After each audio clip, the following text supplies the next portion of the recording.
আসসালামু আলাইকুম। আমি ডাক্তার মোহাম্মদ শফিউদ্দিন। আমি একজন গভর্নমেন্ট রেজিস্টার্ড চিকিৎসক। বন্ধুরা, আজ একটি গুরুত্বপূর্ণ টপিকস নিয়ে হাজির হলাম, যেটা নিত্য প্রয়োজনীয়, আমাদের জানা একান্ত প্রয়োজন। কি বাংলাদেশ কি বিদেশ, সব জায়গায় এর প্রচলন আছে। দেশের বাইরেও আমি দেখেছি অসংখ্য মানুষ চা ভক্ত। আজকের আমার টপিকস, দিনে কয় কাপ চা খাওয়া উচিত, কয় কাপের বেশি চা খেলে শরীরের ক্ষতি হয়, সেই প্রসঙ্গে আলোচনা। ইন্ডিয়ার মানুষেরা প্রচুর চা খেয়ে থাকে, আমি দেখেছি চা পান করে। ওরা দুধ চা বেশি পান করে, আমরা রং চা বেশি পান করি। আবার অনেক লোক আছে দেখা যায় গ্রিন টি, বিশেষ করে ইন্ডিয়ার ডাক্তাররা গ্রিন টি বেশি খায়। তাহলে চলুন বন্ধুরা, দিনে কয় কাপ চা পান শরীরের জন্য ক্ষতিকর নয়, আর কয় কাপের ঊর্ধ্বে গেলে শরীরের জন্য ক্ষতিকর, সেই প্রসঙ্গে আজ আলোচনা করব। চা পান আমরা গ্রাম বাংলার মানুষরা এখন চা পান শুরু করেছে। গ্রাম বাংলা, শহরে নগরে সব স্থানের লোকই চা পান করে। দিনে কয় কাপের বেশি চা পান করলে আমাদের শরীরে ক্ষতি হয়, সেই প্রসঙ্গে এখন আলোচনা। সকালে ঘুম থেকে উঠলেই চায়ের মগে চুমুক না দিলে আমাদের দিন শুরু হয় না। এরপর একাধিকবার চা পান করে থাকি আমরা, কম বেশি সবাই।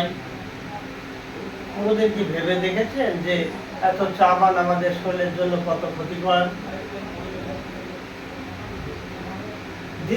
প্রতিদিনে 3 কাপের নিচে চা পান করা আমাদের উচিত, তাহলে শরীরে উপকার হয়। চাতে থাকে ক্যাফেইন, যেগুলোকে আমাদের শরীরের পেইন, মাথা ব্যথা, হেডাস, বিভিন্ন পেইন আমাদের দূরীভূত করতে সহায়তা করে। তাই 3 কাপের ঊর্ধ্বে চা পান করলে বা 2 কাপের ঊর্ধ্বে চা পান করলেই আমাদের শরীরে বিপদ ডেকে আনবে, বিভিন্ন সমস্যার সম্মুখীন হবে। যে সমস্যাগুলো আমরা সমাধান মেডিসিন দিয়ে করা সম্ভব নয়।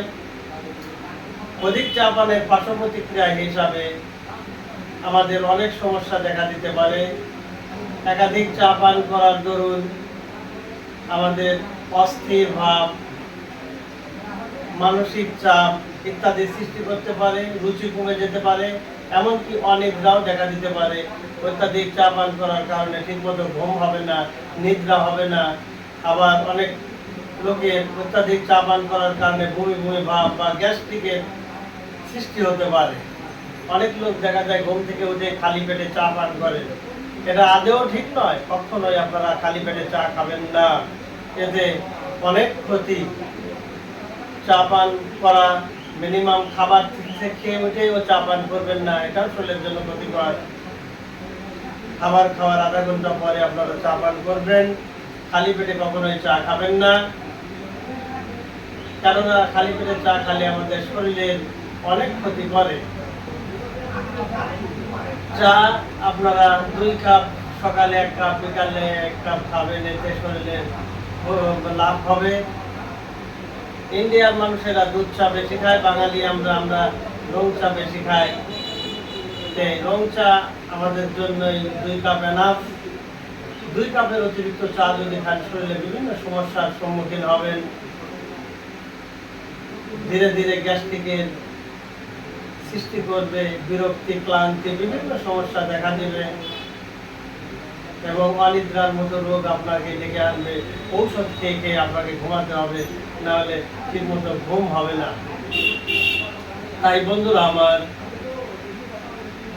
আমরা যখন চা খাই দেখে প্রচুর পরিমাণ চিনি খাই।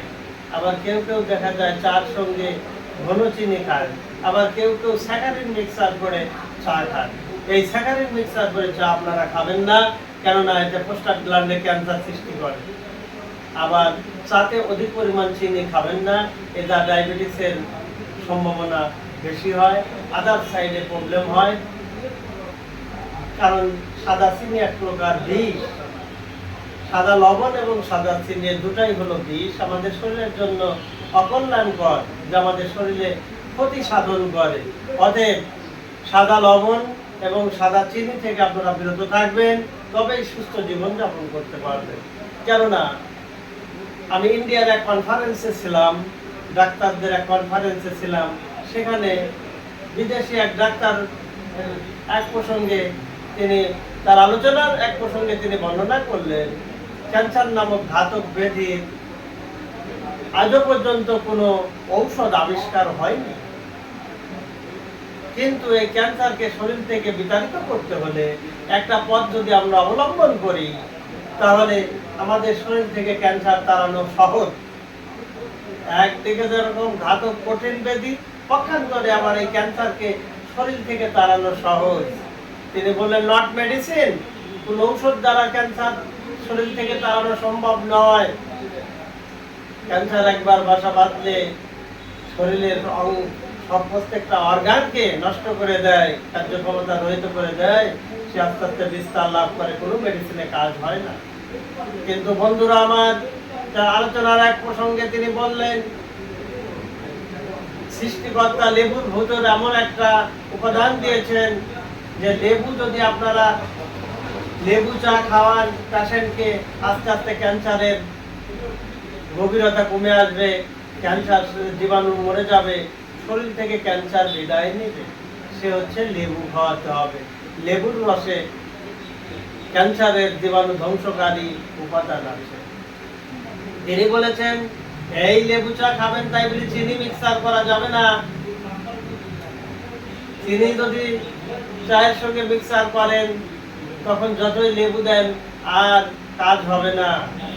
লেবু চা শুধু চিনি ছাড়া লেবু চা খাবেন, তাহলে আপনাদের শরীর থেকে ক্যান্সার বিতাড়িত হবে, ক্যান্সার জীবাণু নষ্ট হয়ে যাবে, রোগ আরোগ্য করবে। কোনো মেডিসিনের যেটার গ্যারান্টি নেই, কিন্তু লেবুতে গ্যারান্টি দিয়ে দিলেন তিনি। অভিজ্ঞ ক্যান্সার বিশেষজ্ঞ কনফারেন্স থেকে এটাই আমি উপলব্ধি করতে পেরেছি যে কোনো মেডিসিনে কাজ না হলে ক্যান্সারের পেশেন্টকে যদি লেবু চা খাওয়ানো যায়, তাহলে রোগীর জন্য কল্যাণ বয়ে আনবে। তাই বন্ধুরা আমার, 2 কাপের অধিক চা সেবন করলে আমাদের শরীরে স্বাস্থ্যের ঝুঁকি বাড়ে, বিভিন্ন সমস্যা সৃষ্টি হয়। তাই আপনারা 2 কাপের অধিক চা খাবেন না। যাদের হার্টের পেশেন্ট, যারা কিডনির পেশেন্ট, যারা হৃদরোগের পেশেন্ট, যারা তারা দুধ চা খাবেন না। অনেক লোক আছে দুধ গাঢ় করে জাল দিয়ে সেই দুধ দিয়ে চা খান, এটা হার্টের পেশেন্ট যারা, আপনারা দুধ চা খাবেন না। আপনারা লেবু চা খাবেন। আপনার হার্টের ব্লক, আদা আর লেবু দিয়ে চা খাবেন, আপনার হার্টের ব্লক ছোটাতে সক্ষম। তাই বন্ধুরা, শরীরকে নিরোগ রাখতে চাইলে, শরীরকে ভালো রাখতে চাইলে, ক্যান্সারের জীবাণু শরীর থেকে ধ্বংস করতে চাইলে আপনারা চিনিবিহীন লেবু চা, আদা চা খান। শরীরের ভাইরাস ছত্রাক দূরে চলে যাবে, শরীরে কঠিন ব্যাধি বাসা বাঁধতে পারবে না। তাই আপনারা যারা চা ভক্ত, তারা দিনে 2 কাপের অতিরিক্ত চা খাবেন না, যেটা শরীরে অকল্যাণ ডেকে নিয়ে আসবে। অনেক ফ্যামিলিতে দেখেছি, গ্রামে গঞ্জে শহরে নগরে সব জায়গায় এখন চা প্রতি মানুষ আকৃষ্ট, ঘন ঘন চা খেয়ে থাকেন। এমনকি গভীর রাতেও চা খান। কখনো গভীর রাতে চা খাবেন না, কেননা গভীর রাতে চা খেলে আপনার নিদ্রা সঠিক হবে না, নিদ্রা হবে না। আপনারা গভীর রাতে চা খাবেন না। আর 2 কাপের অতিরিক্ত চা খাওয়া থেকে বিরত থাকুন। 2 কাপের অতিরিক্ত চা খেলে আপনার শরীর অকল্যাণ হবে, স্বাস্থ্য ঝুঁকিতে আপনি ভুগবেন। আর সকালে 1 কাপ, রাতে 1 কাপ লেবু চা, আদা চা বা গ্রিন টি খান। আপনার শরীর সুস্থ থাকবে, সুন্দর থাকবে, রোগ ব্যাধি আপনার শরীরে আক্রমণ করতে পারবে না, সুস্থ জীবন যাপন করতে সক্ষম হবেন। তাই বন্ধুরা, নিরোগ জীবন যাপন করতে হলে, সুস্থ জীবন যাপন করতে হলে, শরীরকে আনন্দমুখর রাখতে, প্রত্যেকটা অর্গান যাতে আনন্দের সঙ্গে কাজ করতে পারে, যার যার ডিউটি সে সঠিকভাবে পালন করতে পারে, এর হেল্পিং হিসাবে আপনারা 2 কাপ চা খাবেন, সকালে 1 কাপ, রাতে 1 কাপ। সেটা হচ্ছে গ্রিন টি অথবা লেবু চা, আদা চা। অন্য চা সেবন থেকে বিরত থাকুন, চিনি সেবন থেকে বিরত থাকুন, লবণ সেবন থেকে বিরত থাকুন, সুস্থ জীবন যাপন করুন। যারা আমার এই ভিডিওটি দেখলেন তারা তো জানলেন, যারা আপনার হিতাকাঙ্ক্ষী বন্ধু বান্ধব আত্মীয় স্বজন জানে না তাদের এই বিষয়টি অবহিত করুন, তারাও যাতে স্বাস্থ্য ঝুঁকিতে না পড়ে, অধিক চা পান থেকে বিরত থাকুন। গ্রাম বাংলার মানুষের সুস্বাস্থ্যই দেশের উন্নতির প্রধান সোপান। আপনি সুস্থ হলে পরিবার, সমাজ, দেশ সুস্থ। আপনি সুস্থ থাকুন, আপনার জীবনকে দীর্ঘায়ু করুন, এই কামনা করে আজকের আলোচনা এখানেই টানছি। আসসালামু আলাইকুম।